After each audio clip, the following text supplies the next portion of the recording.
Welcome to Conversations on the Adoption and Fostering podcast. In what is LGBT History Month, we continue to focus in on LGBT adoption and fostering. This week we talk with gay foster carer B. B, along with her partner, have been fostering for nearly 2 years and now have a longer term placement. B explains some of the process to becoming a foster carer in more recent times, and also shares some useful thoughts about selecting an agency, which applies whether you're a same-sex female couple or not. If you're interested in telling your story in the Adoption and Fostering podcast, then feel free to email us or contact us through our social media channels.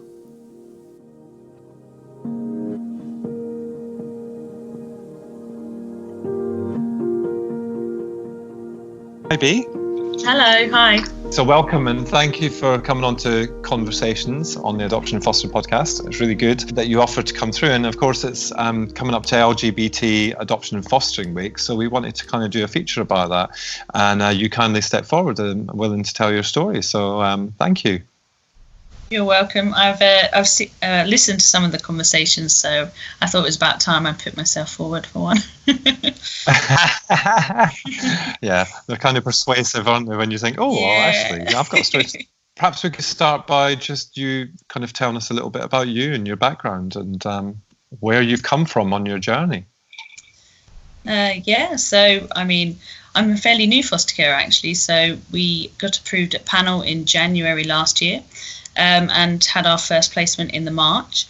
And at the moment we have a young lad staying with us, a teenager, which wasn't what we were expecting, but has actually gone fantastically. And my background was in social care, so that's where I sort of decided. Yeah, I worked in a family support role, so I wasn't a social worker. But I worked on, interventions with young people and parents. And while I was there, there were lots of cuts and changes in teams. And actually, I thought the only way I can have an impact is by having one or two or three or however many people, but having a direct impact on, being with them longer term, 12-week interventions. Just I could see that at the end of my 12 weeks, there was so much more potential and things that I could do. So I thought, actually, I'd love to foster one day. And then when I met my partner, she was up for it too. So I was like, great, let's go for this. So is that the main kind of driver behind your fostering, or is it something you'd thought about even before that? Because it tends to be when you're in this field, you have a kind of passion for young people and children, don't you? So was that something that you kind of consciously were aware of earlier, or? Yeah, so I think when I was younger, I thought I wanted to be a teacher. Then I realised that wasn't exactly what I thought it was going to be. Then I thought I wanted to be a social worker, and again, it wasn't what I thought it would be. And once I was in the field, I knew I wanted to work with young people, and I wasn't really sure how. But actually, I think the role of a foster carer sort of allows me to be that person for someone who actually can change their lives, but also you get it back as well. So I think, that they change your life, you change theirs. It's a really nice relationship. Yeah. So I'm tempted to jump ahead and ask you what it's like caring for a teenager, but I'm not going to. We'll just save that one. So yeah, we'll save that one. So tell me about the process, because I mean, the process that I went through 13, 14 years ago for adoption is obviously the same but very different. So tell us about kind of your decision in terms of selecting an agency and what that was like, and how unusual, if it was unusual for the process, did it feel like you were being questioned about sexuality and stuff like that? Tell me all about that.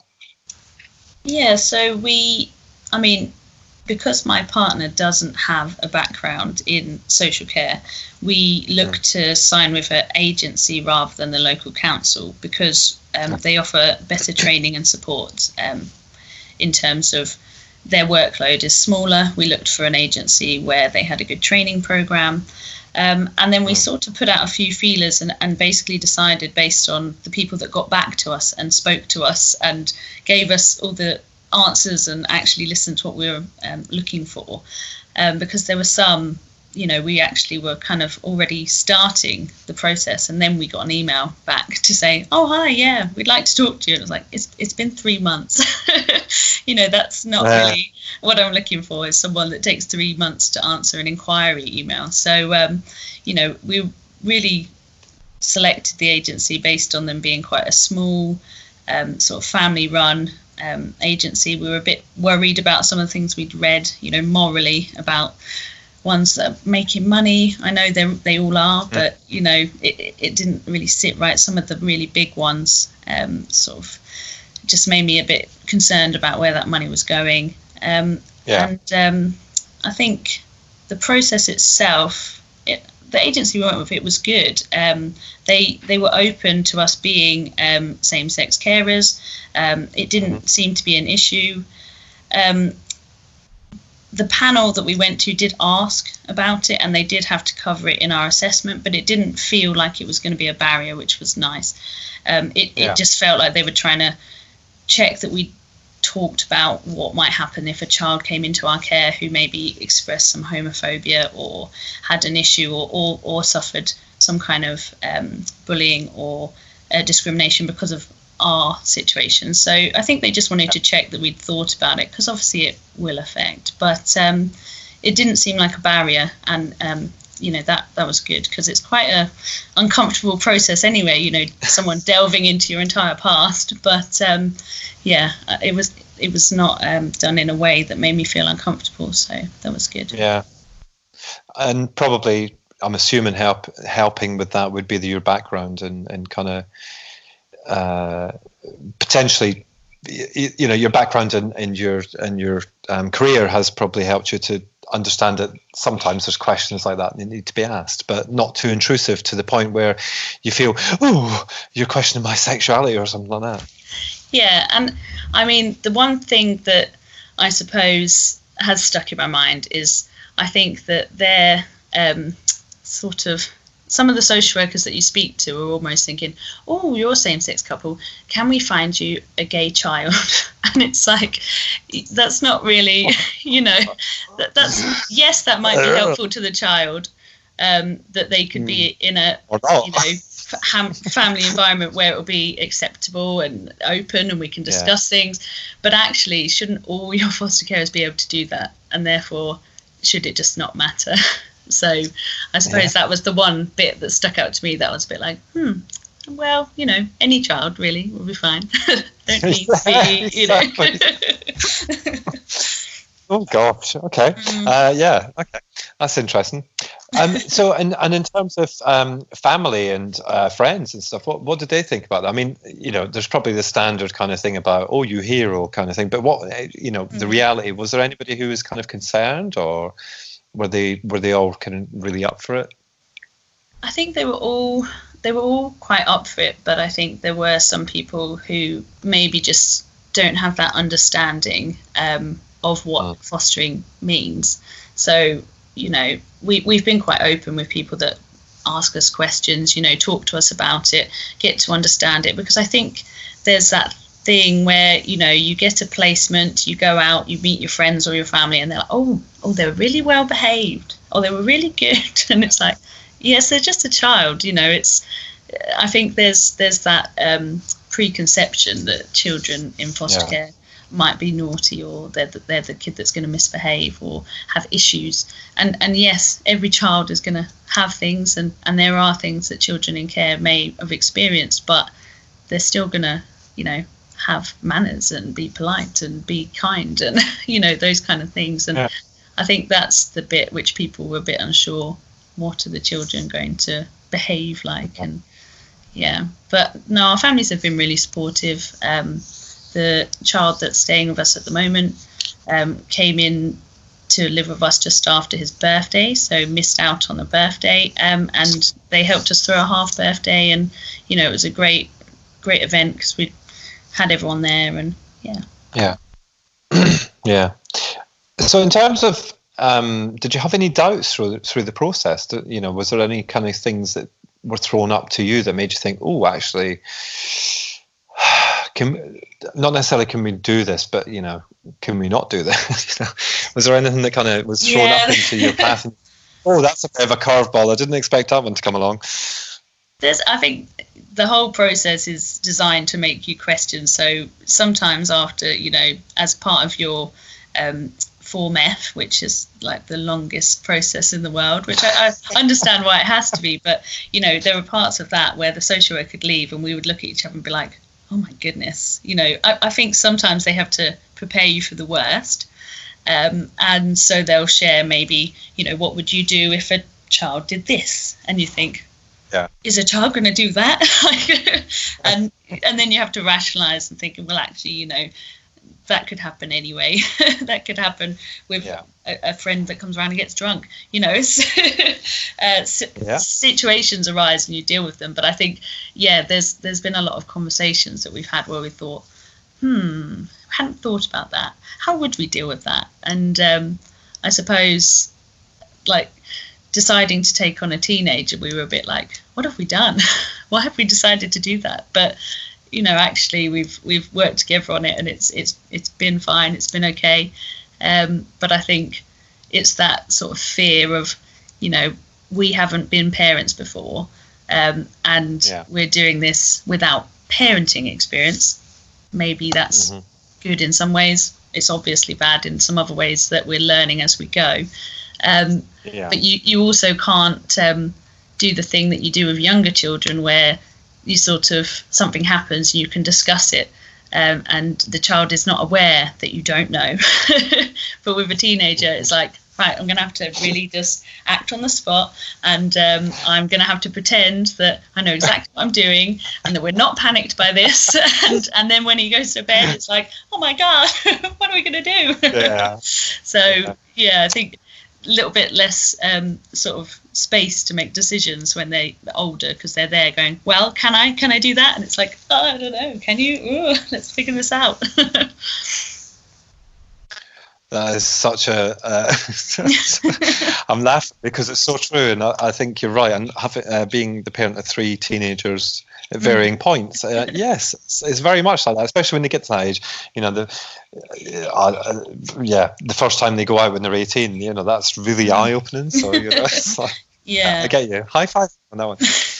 So going on to that first placement then, I mean, when you were going through the process, what sort of age range were you thinking that you would be caring for, or had you discussed it? I can't remember kind of the assessment process in terms of that. So, how was that kind of? Where did you come? They wanted us to be approved from 0 to 18. But the reality is, and one of the things actually that was very difficult, and more than our sexuality, we had to convince a panel to allow 2 people that have jobs to foster. And that actually was a challenge, even though we had made a plan, reducing hours, and I get quite good holidays, so we could cover the summer, and we presented them with this plan, but I think they still were worried about people working. So we said they'd have to be above 5 so they could be at school, because we wouldn't be able to care for anyone who needed full-time care. And then we had sort of discussed up to about 10. We really wanted them to probably be in primary school, and I think that was just that fear of the teenage challenge. Not that a 10-year-old wouldn't be a challenge, but different kind of things, I think. And as quite young in terms of being a foster carer, probably not that young anymore, but as quite young carers, we were a little bit worried about children too close to our age, and whether they would still sort of respect our authority. So I suppose that was another reason we were a bit worried about teenagers. But when we were approved and they started to come through, and we'd sort of read a few profiles and things that had been sent to us, and then we sort of said, well, actually a little bit older would be fine, so let's go to maybe 12, and then we can do 5 to 12, and a few more came through, and then one came through for a 13-year-old, and we were like, well, let's look at it. And it was a really good match, so actually we thought, well, what's 1 year, even though that's 3 years more than we were planning, and that was the top limit, let's just go for it. But I think the match is more important than the age. But you get fixated on age, don't you? And it seems like quite a big deal, and then it's not. That's very true, actually. You do, don't you? Because I think in your head you have it kind of set, and it takes a while for that to unpick itself, I think. And I think you're right that sometimes a profile can say so much more than just your kind of, right, 5 to 10, and we're done. Yep. So that's really. I think that transfers over into adoption as well. When you're being linked and matched, you have it in your head what you're looking for. Not necessarily, no, that's the wrong thing to say. Not what you're looking for, but what you'd consider. And I think as time goes on, you actually realise that there's more to it than kind of specific kind of boxes that you put a child into in terms of age, behaviours, medical conditions, etc., etc. If something feels right, it just feels right. Yeah. I think actually when we read the profile, the most important thing to us that came out from reading it was that it was going to be a child that wanted to be outside or sporty or interested in activities, because we're quite sporty. So actually we were like, well, that's great. We can share that, and it gives us really good grounds to build a relationship on if we're interested in the same stuff, and then the age really doesn't matter. No, I think that's quite a key thing. So you agreed to this placement? Yep. How did you feel? Well, it's an interesting process, isn't it? And there's no way to change it, but it was, we probably actually had a bit more contact than other people do, but we agreed to this placement. He came round to meet us on the Thursday, and in that meeting we were asked if he could come to live with us Friday, and could we pick him up from school.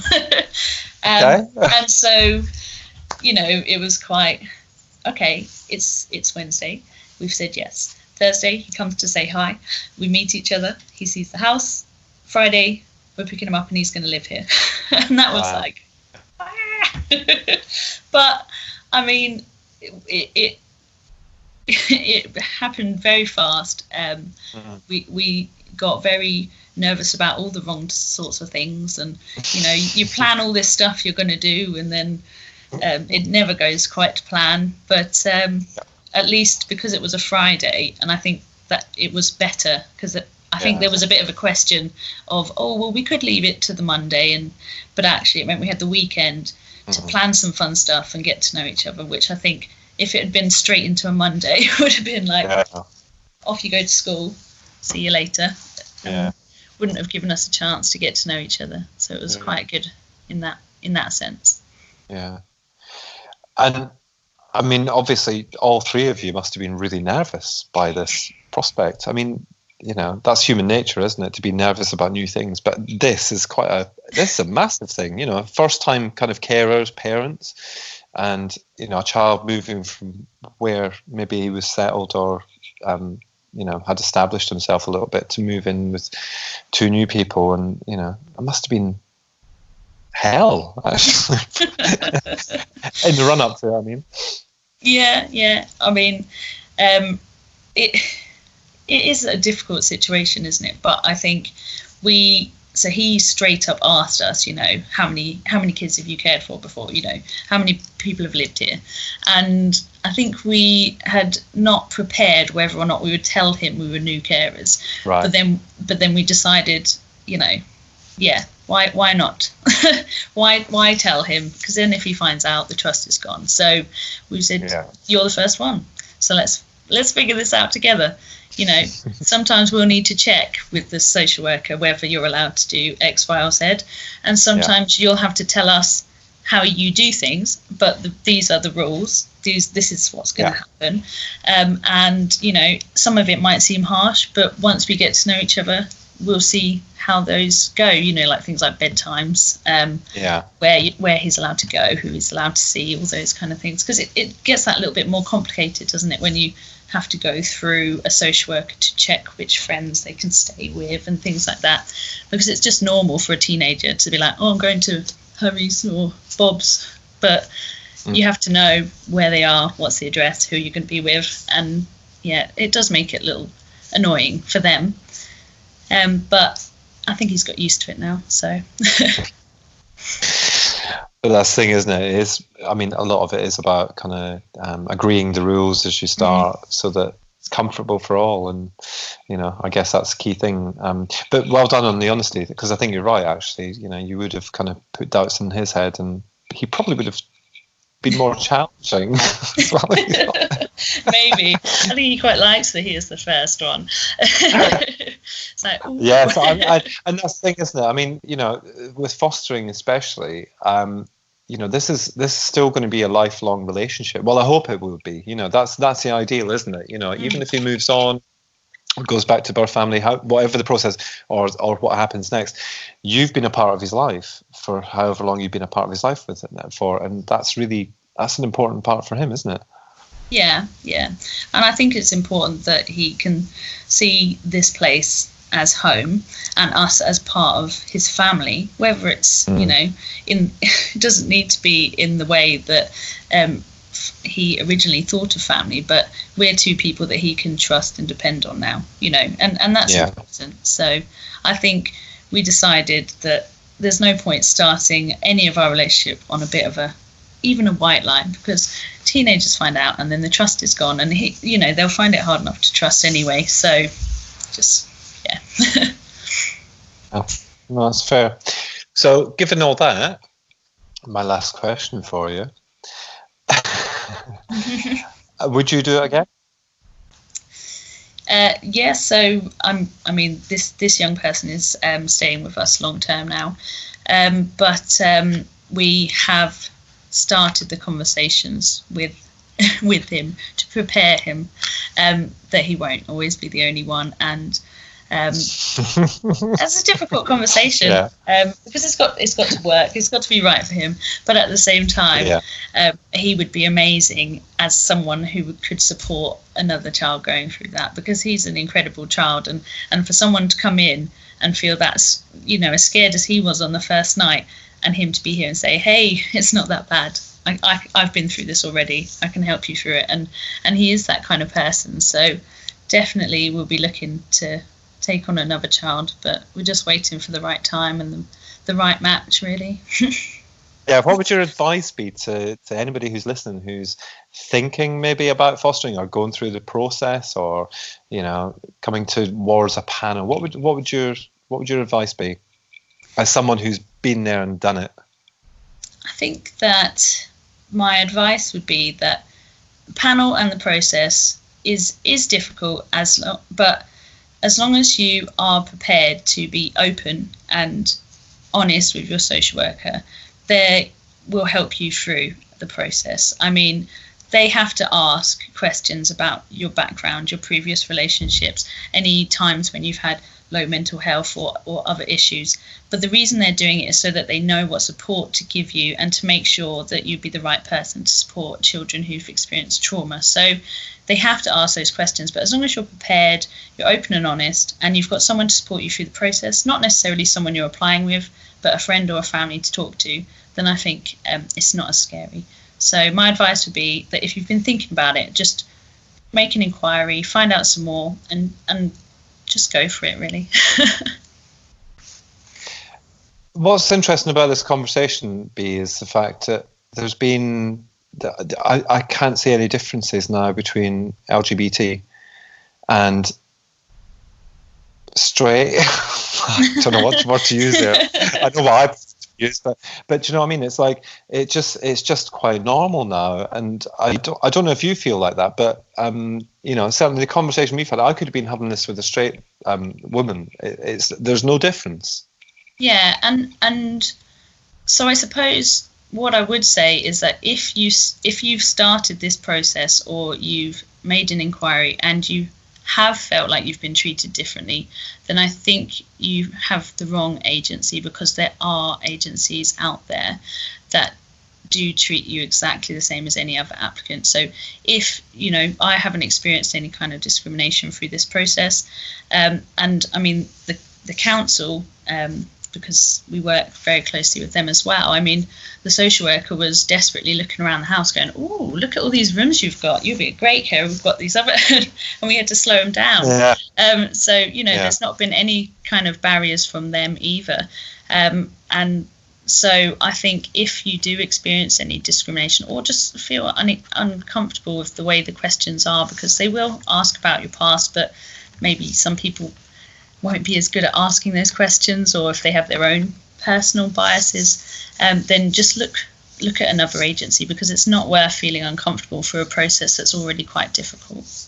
And I think that is probably the best advice you could have given to anybody, actually, because I think that's in this day and age, in 2020, I think that is quite a key thing, isn't it? Because all agencies should be welcoming anybody from any community, really, regardless of sexuality or religion or, you know, marital status or all that sort of stuff. So I think that's really good. So B, thank you so much for talking to us. Really appreciate it. Thanks very much.